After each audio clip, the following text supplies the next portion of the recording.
meditation can do wonders for waking up and getting your brain energized. It's a warm summer week, so a few of my mornings started here out on the balcony. Some mobility work, some yoga, some meditation. I wrote a blog post about my morning routine. I'll link it in the description. I want to talk about mobility today. There's a bigger purpose behind it. Last week I mentioned that I take 2 weeks at the beginning of the training plan to get back into the groove.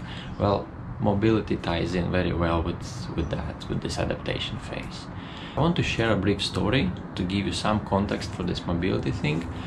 Around 5 years ago I was skiing in the mountain and had a small accident. I fell stupidly on my back.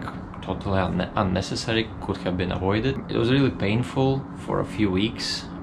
I couldn't write, I had to brace my arm. So I went to a few doctors after 4 months that the problem persisted, and one of the doctors said, yeah, that's totally normal, a few of the athletes has it. Most probably one of the nerves is rubbing against the other, so that causes pain and continues with the inflammation. And then he said, yeah, we're gonna just make a small cut. We investigate what is happening, then we just kind of pull those muscles apart to make some room, and you'll be back lifting weights and doing everything. The idea of kind of cutting my shoulder didn't sit well with me. I was really afraid of it, so I started investigating what are the alternatives.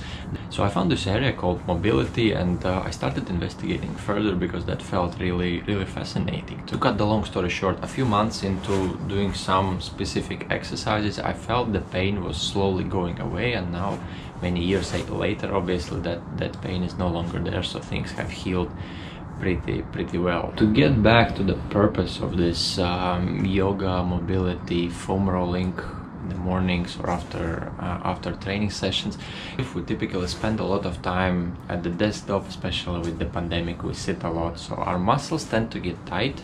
That tightness can lead to some form of strain, but that also limits the progress we're having with our training, because tight muscles and joints prevent proper blood flow, and with blood flow we get the oxygen, we get the nutrients, we get all of the junk and all of the waste products out, so it prevents proper recovery. Not only before a training practice or after a training practice, it's good to stretch out or do some dynamic warm-up. It's also good to do it before a big training block, just to open up the joints, to make sure that our body is aligned, that later on when we start running more or when we start cycling or swimming more, one area of our body, one side of our body is not overly tight, and then the rest of the body would compensate that for it. For runners in particular, the most typical area that get tight is hips, especially hip flexors. Since we sit a lot, these areas that kind of drive the knee forward and allow it to travel back, that get tight. And also, since we run in forward motion, the external and internal rotation is not that activated. So all of the exercises that put hips in different positions, be it internally rotating, external rotating, doing the bridges and everything, that helps in mobilizing the body and kind of activating those muscles. You can use foam roller on these tight areas. That really helps to release the knots and make sure that the muscles are operating properly. So that was the morning routine. A bit longer than I expected it because of all of the talking, but I really wanted to share this mobility topic because I really believe it. I had a bad experience with this myself, and working on mobility really helped me to address that situation.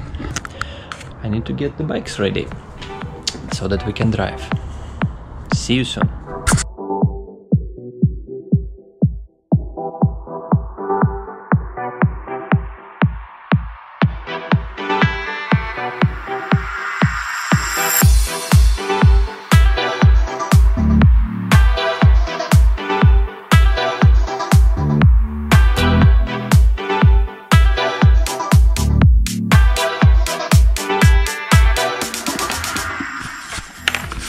Have the aero helmet, so this should do for a family ride.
Today's gonna be a hot day, so it's early. We're out on a family ride. Very easy, just enjoying ourselves, and first stop is obviously coffee and some pastries. So the first place didn't have coffee. Grinder that makes the coffee beans was broken. Now I'm walking to a different place to get coffee, but that gives me some time to update on my training this week. Nothing too big. I did 2 runs, 2 bike rides so far. Bike rides were 1 hour each in zone 2. Runs were 30 minutes. One was actually in zone 3 because I get overly excited. Today I will do probably another hour of biking, and tomorrow I plan to go for a longer run. So all in all, this gives me a little more time than last week, which is good. Gradual increase in duration.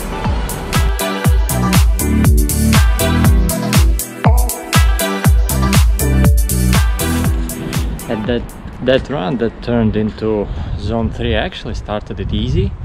One thing led to another, and I got excited about the mobility session I did the other day. My legs were fresh after that, so I decided, okay, it's very short, so I'm just gonna go for it. Next week we're starting a phase I call foundation or early base, whatever you prefer.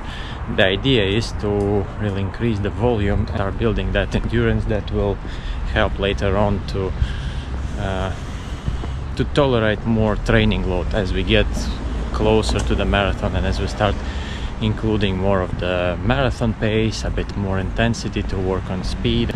For now, still very easy. It will be important to build the long run at first to 1.5 hours, then later base we're gonna build it to 2 hours. And on the easy runs I will start including the drills, 3 to 4 speed pickups, maybe 20 to 40 steps, just to speed up the turnover. So yeah, very looking forward to this new phase. 2 weeks have passed, feeling good. And now for some family time.